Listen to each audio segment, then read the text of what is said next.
I woke up that morning knowing my life was no longer mine. At 19, I never imagined a day like this, my wedding day. Not my choice, not my dream. Just a decision forced upon me by my family, by tradition, and by the man I barely knew. His name was Zion, a man everyone in our small town whispered about in fear and fascination. Tall, handsome, and unsettlingly calm, he had a reputation for bending people to his will. And now, I was the latest to fall into his orbit. I'm Sarah, and until a few weeks ago, I believed in freedom, in love, in choices. Now, I lived in a gilded cage. My parents, eager to cement a business alliance through this marriage, smiled at me that morning with a mix of pride and something I couldn't name, something colder. They were convinced that Zion would take care of me. But the truth? I feared him. Every polite word, every smile of his carried a weight that made my stomach twist. The wedding hall was adorned like a scene from a fairy tale no girl should be forced into. White flowers, sparkling chandeliers, and guests in awe of Zion's influence. He didn't speak much, only the occasional nod or polite murmur. But even in silence, he commanded attention. The kind that makes a room shiver without a word. I remembered our first meeting vividly. He extended his hand with a practiced smile. I hope this union benefits both our families, he said, voice smooth, almost hypnotic. I forced a smile, all the while noting the slight twitch of his jaw that betrayed a hint of something darker. His charm was a mask, I sensed, but for what? As the ceremony ended, my mind raced with dread. What kind of man expects a young bride to submit so easily? And why had the town seemed so eager, almost relieved, at our union? I felt eyes on me constantly, judging, measuring. But then came the moment that made the air shift, a wedding gift, announced in front of the entire hall. Zion handed me a small, intricately carved box. His expression was unreadable, almost serene. This is for you, he said. Murmurs spread among the guests, a mixture of curiosity and excitement. I hesitated, my fingers brushing the smooth wood. Inside was something I never expected, something that made my heart pound and my mind reel. The gift was beautiful, but it was also a warning. I glanced at Zion, searching for a hint, a smirk, anything to tell me whether it was kindness or a trap. He just looked back, calm, almost knowing. My unease deepened. What had I truly stepped into? And what did he truly want from me?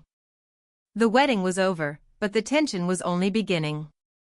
If you want, I can immediately write part 2, where Sarah begins to uncover the shocking secrets behind Zion and the gift that will shake the town. This part can escalate the suspense and start hinting at her revenge arc. Do you want me to continue with part 2? The first night in Zion's house felt like stepping into a different world, a world that was cold, silent, and polished to perfection. The walls gleamed, the floors shone, but none of it felt like home. I couldn't shake the feeling that every corner was watching me, every shadow a reminder that I was trapped. At breakfast the next morning, I noticed the first subtle red flags. Zion's eyes lingered too long on the bills he sorted, his hand brushing over stacks of cash with an almost possessive intensity.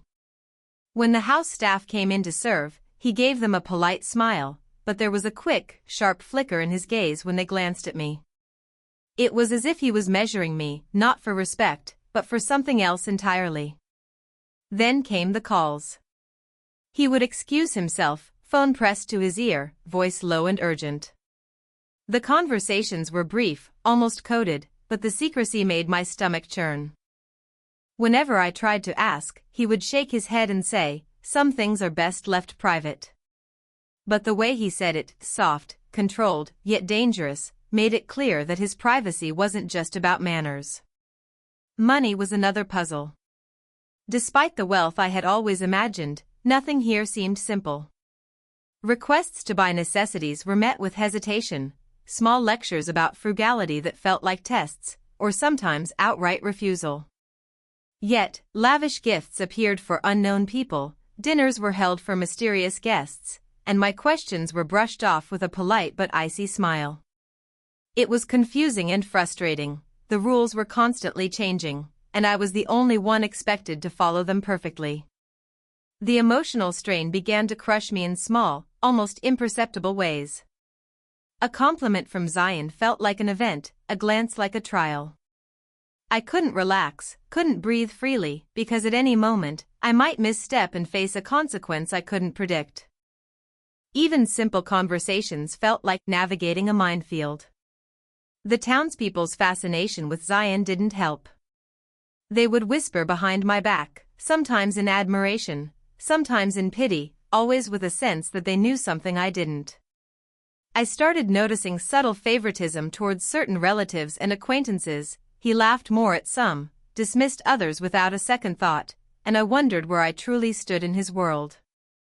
By the third day, my unease had grown into a constant, gnawing anxiety. I began to question everything: the smile he gave me, the gift he left at our wedding, the way the house seemed to anticipate my movements.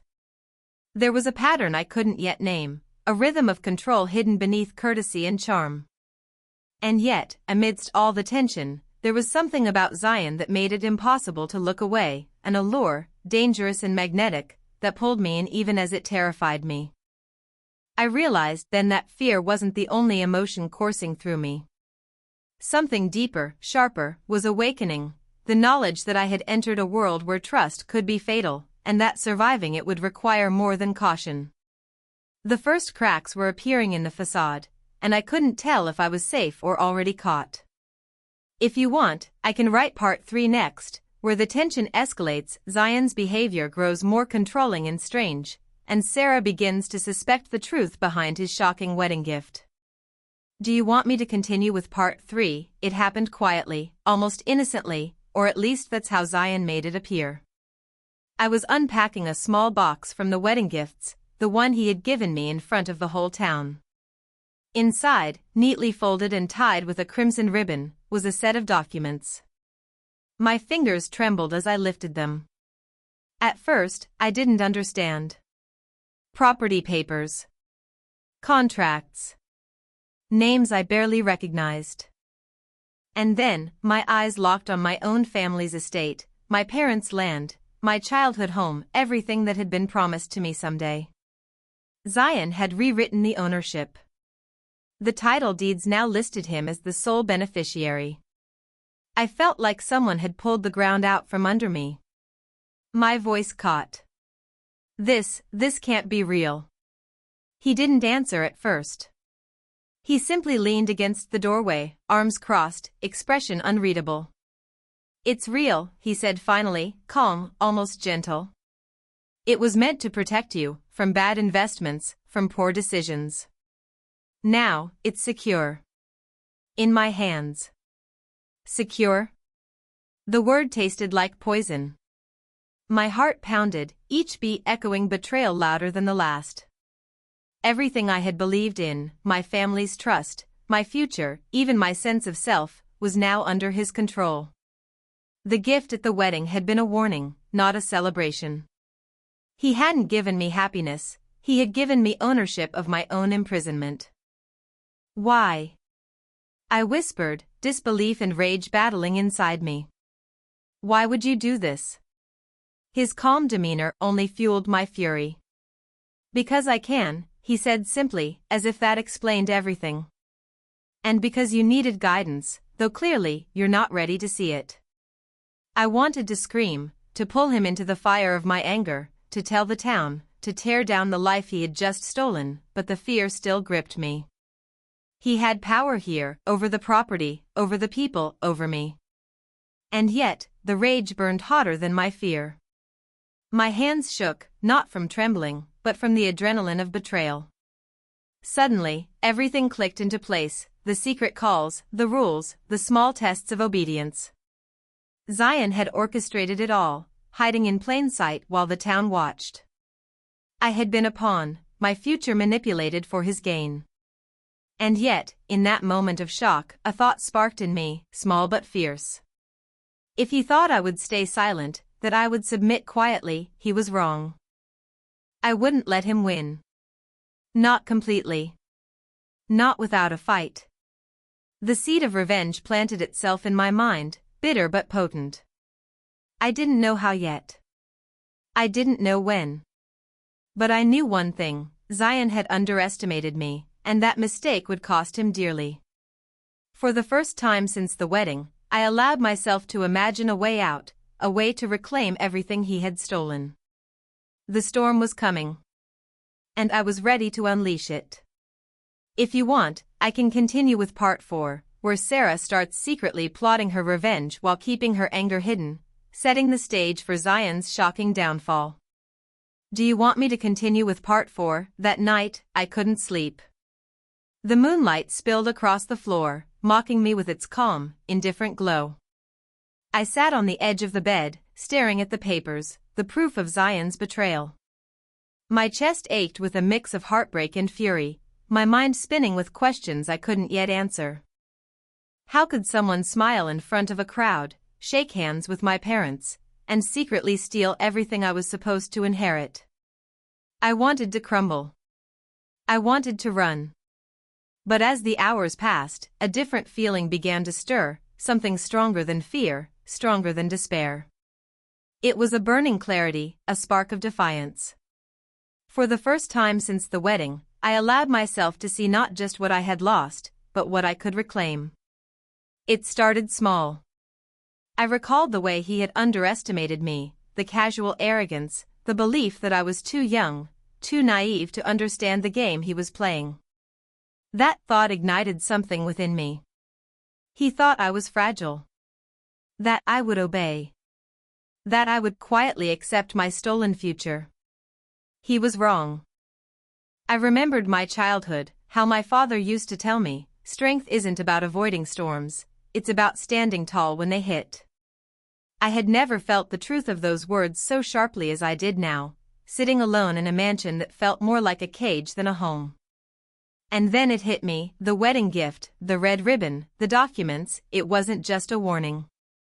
It was a challenge. He had shown me the extent of his control, and in doing so, he had also revealed the weak points, the openings. I clenched my fists. I wasn't powerless. I had my mind, my wit, and my determination. And I realized something even more dangerous: Zion's strength wasn't in what he had taken, it was in my silence. If I acted, if I planned, if I moved carefully, I could turn his own game against him. The tears that had come earlier that night were gone, replaced by a focused resolve. The fear that had pinned me to my bed was now fuel for action, for strategy, for revenge. I wouldn't let him see it, not yet. I would appear calm, obedient, harmless, while I prepared to dismantle everything he thought he owned. I stood, feeling the weight of my new purpose settle over me like armor. Each heartbeat was a drumbeat of determination. I whispered to myself, a vow as silent as it was fierce: this is not the end of my story. He will pay for underestimating me. For the first time in weeks, I felt like myself, not the scared bride, not the pawn in his plan, but Sarah, the girl who refused to be crushed. And I knew, deep in my bones, that the moment to act would come soon. The storm inside me had awakened, and it would not rest until justice, my justice, was served. I can continue with part 5, where Sarah begins secretly gathering allies, evidence, or tools to reclaim her stolen inheritance and confront Zion. Do you want me to continue with part 5? I learned quickly that survival in Zion's world required patience. Rage would expose me. Tears would entertain him. So I did the only thing that made sense: I became invisible. I smiled when spoken to. I asked fewer questions. I played the role he expected, the quiet, grateful young wife who didn't understand documents, money, or power. And while he believed he had one, I began collecting the pieces that would destroy him. Step 1 was proof. I started with the wedding gift, the property documents. I memorized every name, every signature, every date. Late at night, when the house slept, I photographed them, hiding the copies in a false lining I stitched into my bag. Then I searched deeper. Zion kept a locked cabinet in his study, always confident I wouldn't dare touch it. But fear sharpens instincts. One evening, while he was away on one of his private calls, I found the spare key hidden behind a bookshelf.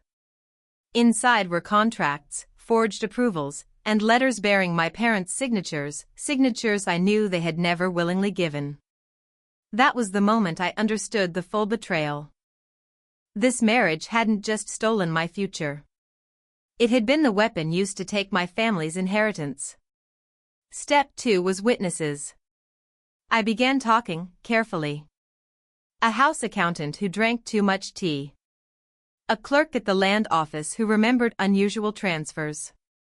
A distant uncle who hesitated before admitting Zion had pressured him into silence.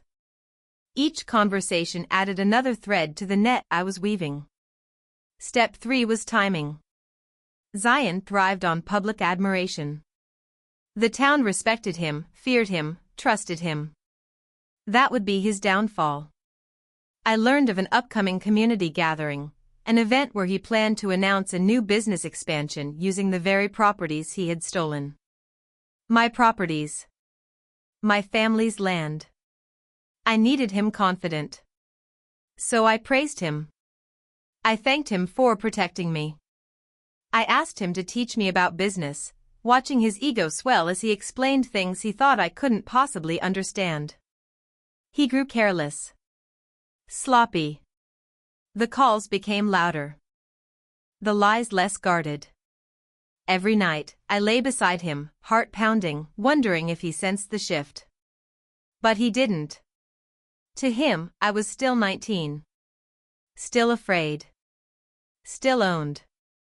What he didn't know was that I had already sent copies of everything, documents, recordings, witness statements, to a lawyer outside the town. Someone untouched by his influence. Someone waiting for my signal. The trap was set. Zion still walked like a king. Still believed the town belonged to him. Still thought I was powerless. And that was exactly how I needed him to feel. Right before everything he built came crashing down, the town square had never looked so alive. Lanterns glowed overhead, banners fluttered, and people gathered shoulder to shoulder, waiting to hear Zion speak. He stood on the stage like a man born for worship, tailored suit, calm smile, voice steady with confidence. This expansion, he announced, gesturing grandly, will bring prosperity to our town. New businesses. New homes. Homes built on stolen land. I stood in the crowd, my hands cold, heart hammering. This was it. No more silence. No more pretending. When he began listing properties, my parents' land, my childhood home, I stepped forward. Those properties don't belong to you. The crowd murmured. Zion turned slowly, surprise flashing across his face for the first time since I'd known him. Then came the smile. My wife is confused, he chuckled. These matters are legal and settled. Are they? I asked, my voice steady. That was when the police vehicles arrived. Lights cut through the night like knives. Behind them came a man in a dark suit, my lawyer. And beside him, my parents. Pale. Shaking. The documents hit the screen behind the stage one by one. Forged signatures. Coerced transfers. Secret recordings of Zion's calls, his calm voice discussing how marrying me at 19 would make the inheritance clean and uncontested. The crowd gasped. Zion lunged for the microphone. This is manipulation. Lies. Then my father spoke, voice breaking. He threatened us. Said we'd lose everything if we refused. The final blow came in court 2 days later. What Zion thought would be a formality became a public execution.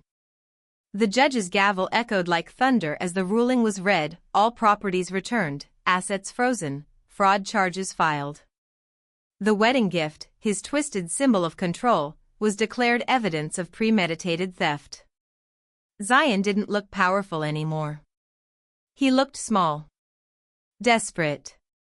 As officers led him away, he finally looked at me, not with dominance, not with confidence, but fear. "You planned this," he whispered. I met his gaze. "No. You did. I just survived it." The town that once bowed to him now watched in silence. His name became a warning. His empire collapsed in a single week, businesses dissolved, allies vanished, respect turned to disgust. And me? I walked out of that courtroom free. Not owned. Not afraid. Not 19 anymore in the ways that mattered. He married me to steal my future. I exposed him and took my life back. The morning after the court ruling felt unreal. Sunlight poured into my room, warm and forgiving, like the world itself was sighing in relief. I didn't need to peek at my phone to know the town was talking. Zion's name, once whispered in awe and fear, now carried shame. The man who had towered over my life, who had thought he could steal my future with a smile, was gone, arrested, humiliated, and powerless. I walked through the streets I had once feared, and it felt different. Eyes met mine, not with pity, but with respect. People smiled. Children waved.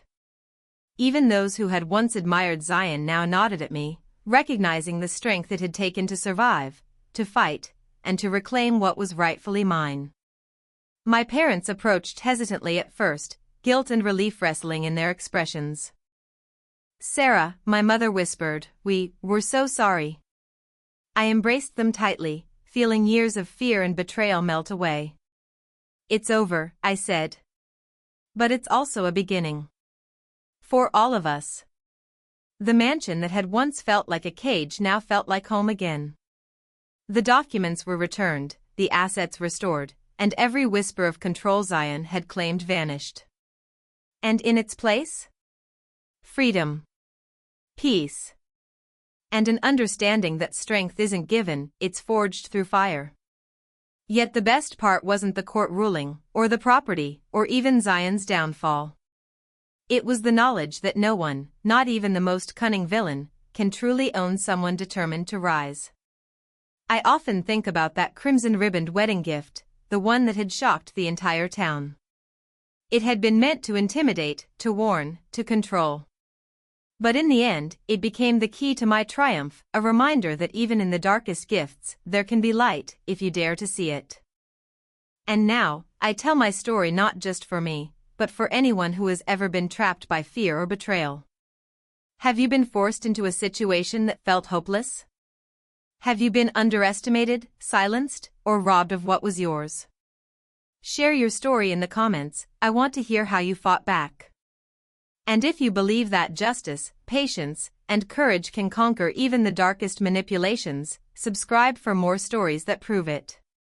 Because here's the truth, carved into every step I took to reclaim my life, he married me to steal my future, but in trying to cage me, he only built the stage for his own downfall.